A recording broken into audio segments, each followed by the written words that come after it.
ओम शांति। आज सुनते हैं प्यारे बाबा की 30 जुलाई की मुरली से दिल में छपने वाली गहराई की बातें। आज की मुरली में बाबा ने कितना अच्छा हम बच्चों को सुनाया। क्या बच्चे वो बॉम्बे में बनाते हैं विद्या भवन। बच्चे असली तो है रूहानी विद्या भवन। विद्या किसको कहते? रूहानी विद्या। ये ज्ञान है रूहानी विद्या। रूहानी विद्या भवन कितने बने हुए हैं? प्यारे बाबा का सबसे बड़ा तो माउंट आबू रूहानी विद्या भवन। कितना बड़ा विद्या भवन बनता जा रहा। पांडव भवन, ज्ञान सरोवर, ग्लोबल हॉस्पिटल, फिर नीचे आओ शांति वन, मनमोहिनी वन, आगे तपोवन, मानसरोवर, आनंद सरोवर, सोलार प्लांट। कितना बड़ा ये विद्या भवन बन गया। फिर जितने बाबा के रिट्रीट सेंटर है ना, वो भी सारे विद्या भवन। बड़े बड़े स्थान, बाबा के सेंटर भी विद्या भवन। विद्या भवन में रोज पैर जाएं पढ़ेंगे तो विद्या मिलेगी, इसलिए सेंटरों पे जरूर जाना चाहिए। आज बाबा ने कहा ये पढ़ाई है सोर्स ऑफ इनकम। पढ़ाई बच्चों को पढ़नी और पढ़ानी है, तो बाबा को कोशिश करनी चाहिए बाबा की मुरली कभी मिस ना करें। पढ़ाई जरूर पढ़ें, ये नहीं घर में बैठ के सुने, नहीं सुने, दिन में 2-3 बार सुने, पर सुबह की मुरली सेंटर पे जाके पढ़ेंगे तो बहुत अच्छा होगा। आज का मुरली मंथन करनाल के शक्तिपुरम सेंटर से कर रहे हैं। तो ये बाबा का सेंटर जहाँ निर्मल बहन जी सेवा कर रही हैं, बहुत ही बाबा की अच्छी सेवाधारी हैं, और उनकी पूरी टीम और साथ रामभुल भाई, बाबा के अश्विनी भाई, सब ये टीम मिल के समर्पित टीम दिन रात सेवा करती है। तो बाबा का ये देखो कैसे समर्पित भाव से सेवा करने वालों पे बाबा राजी होता है। तो बाबा ने कहा कि विद्या भवन, फिर बाबा ने पढ़ाई सोर्स ऑफ इनकम, फिर बाबा ने कहा कि बच्चे बाबा कौन है? अरे स्त्रियों का कल्याण के लिए सोचते रहते हैं, करें कुछ। आजकल महिला कल्याण सेल निकले।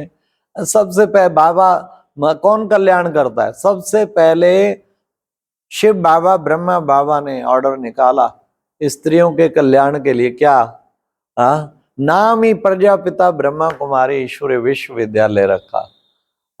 सारे सेंटरों की इंचार्ज बहनें होंगी। वहां तो रिजर्वेशन 50% अब करने लगे, पहले तो होती नहीं थी। पहले 33%, अब 50%। अब बाबा ने पहले दिन से 100% इंचार्ज सारी बहनें बने। खुद ही नहीं बना, पहली इंचार्ज मम्मा मातेश्वरी जगदम्बा। तो देखिए कितनी बड़ी बात है।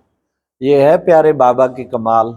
अब सारे महिला कल्याण सोचते रहते हैं, करते रहते हैं। बाबा ने कहा कल्याण कौन करेगा? कल्याणकारी बाप कल्याणकारी संगम युग पर आकर तुम सबका कल्याण करते हैं। बाबा ने कहा दुख हरता सुख करता किसको कहा जाता है? शिव बाबा को कहा जाता है ना। आम व्यक्ति थोड़ी कर सकते हैं। मैं आके सबका दुख हर के सुख कर देता हूं, सुख धाम ला देता हूं, और कोई ला भी नहीं सकता ऐसा सुख धाम। पुकारते हैं हे पतित पावन आओ, हे पतित पावन आओ। अब मैं प्रैक्टिकल में आया हूं पतितों को पावन बनाने से पहले फरिश्ता बनाऊंगा। देखो मेरे दोनों और फरिश्ते खड़े। ये फरिश्ते, एंजल। तो बाबा कहते कि बच्चे तुम बच्चों को उस पतित पावन बाप को भी याद करना, क्योंकि मैं आके राजयोग सिखलाता हूं। ये प्राचीन राजयोग गायन है ना, ये बच्चे इसी योग का गायन है। तो बच्चे जानते नहीं है, बाप आके प्राचीन राजयोग सिखाते हैं। तो तुम बच्चों को क्या करना है? बच्चे म्यूजियम खोलो। बाबा ने आज का म्यूजियम को याद किया। म्यूजियम तुम्हारे खुलते हैं, सेंटर खुलते हैं, कितनी सेवा होती है। बाबा का म्यूजियम खोलने, पहला म्यूजियम बाबा का आबू में अव्यक्त साकार बाबा ने प्लानिंग से दे के बनाया। आज वहां लाखों टूरिस्ट आते, कितनी सेवा होती। सोमनाथ म्यूजियम में लाखों टूरिस्ट आते, कितनी सेवा होती। जगह जगह म्यूजियम, सेवा जहां हो, खासकर धार्मिक स्थलों पे म्यूजियम बहुत सेवा कर रहे हैं। तो ये है प्यारे बाबा की कमाल, जो हमको कर देता माला माल। फिर बाबा ने कहा कि बाबा तुम बच्चे, बाबा ने कितना सुंदर हम बच्चों को सुनाया। बाबा ने कहा कि बच्चे ये है रूहानी ज्ञान। इसको बुद्धि में रखना है। अब देखो बच्चे, साइंस घमंडी, साइंस का इतना सुख लगाया, कहते हैं स्वर्ग यही है। बच्चे स्वर्ग थोड़ी है। हाँ, ये सब बच्चे माया का पंप है, सब खत्म हो जाएगा।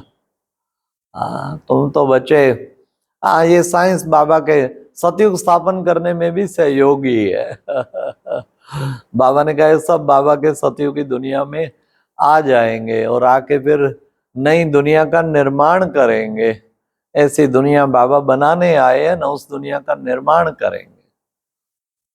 फिर बाबा ने आज विशेष बच्चों को कहा कि बच्चे, तुम बच्चों को क्या करना है। हाँ, हमेशा बाबा ने कहा औरों के कल्याण, जैसे बाप सबका कल्याणकारी है, तुम बच्चों को भी कल्याण करना है, सबका कल्याण करना है।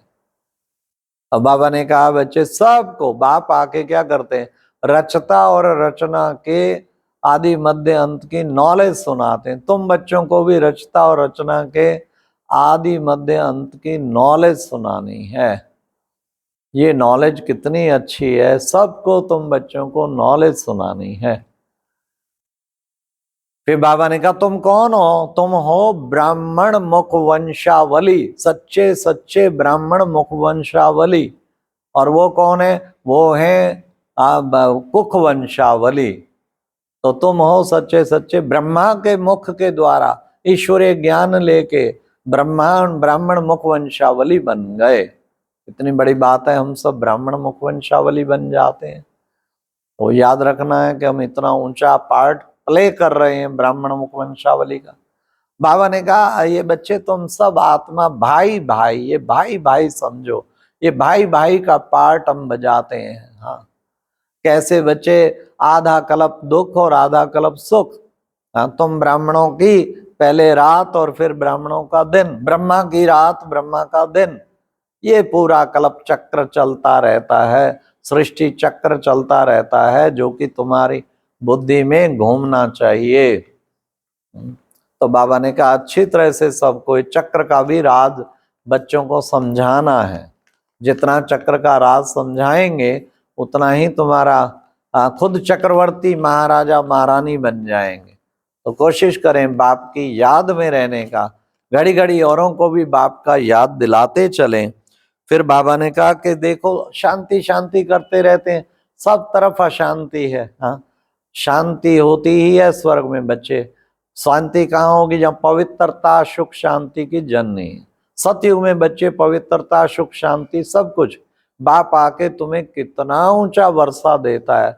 सतयुगी दुनिया का वर्षा जो तुम बच्चे लेते हो, ऐसे वर्षे के अधिकारी बाप आके बच्चों को बनाता है। और बाबा ने कहा इस समय मैं आके कर्म अकर्म विकर्म की गति सुनाता हूं। सतयुग में तुम्हारे कर्म अकर्म हो जाते हैं, अभी तुम्हारे कलयुग में अधिकतर कर्म विकर्म बंद। संगम युग पे आके तुम सत्य कर्म श्रेष्ठ कर्म पुण्य कर्म करते हो, जो जिससे तुम 21 जन्मों की बादशाही प्राप्त करते हो। तो आज बाबा ने इसी बात पर वरदान, बाबा ने क्या कहा, हर श्रेष्ठ संकल्प को कर्म में लाने वाले मास्टर सर्वशक्तिवान बाबा। श्रेष्ठ कर्म, कितने ऊंचे श्रेष्ठ कर्म है। श्रेष्ठ कर्मों को आपने क्या करना है, श्रेष्ठ कर्मों को प्रैक्टिकल में, श्रेष्ठ संकल्पों को कर्म में लाना है। हर श्रेष्ठ संकल्प को कर्म में लाने वाले ऐसे मास्टर सर्वशक्तिवान। सोचा और किया, खाली सोचते रहो, प्लानिंग बनाते रहो, प्रैक्टिकल कुछ करो नहीं, उसका क्या फायदा। लेकिन मैंने उन श्रेष्ठ संकल्पों पर कर्म में लाना है, उसी से ही हम मास्टर सर्वशक्तिवान बन जाएंगे। तो बाबा ने कितना अच्छा तरीका बताया। फिर बाबा ने कहा ज्ञानी तू आत्मा में अगर क्रोध है तो ये बाप की गलानी कराते हैं। चेक करें मैं इतना क्रोध मुक्त बना हूं, घड़ी घड़ी क्रोध तो नहीं आ जाता। हाथ उठा देना तो महापाप, मुख से कड़वे बोल बोल के क्रोधित होके क्रोध करना वो भी महापाप। फिर संकल्पों से किसी के लिए इतने नेगेटिव संकल्प चलाना वो भी महापाप। रोब झाड़ना ये महापाप, आवेश करना ये सब क्रोध के रूप है। रूठ जाना, काफी दिनों तक बोलना नहीं, ये भी क्रोध का रूप है। बाबा कहते हैं बाबा की गलानी कराते हो अगर क्रोध रहते, तो सदा क्रोध मुक्त रहना है, ये पक्का लक्ष्य है। उसका तरीका है सदा प्रेम का सागर बन के रहो बाबा की तरह। अच्छा, ओम शांति। ये थी आज की मुरली से दिल में छपने वाली गहराई की बातें। ओम शांति।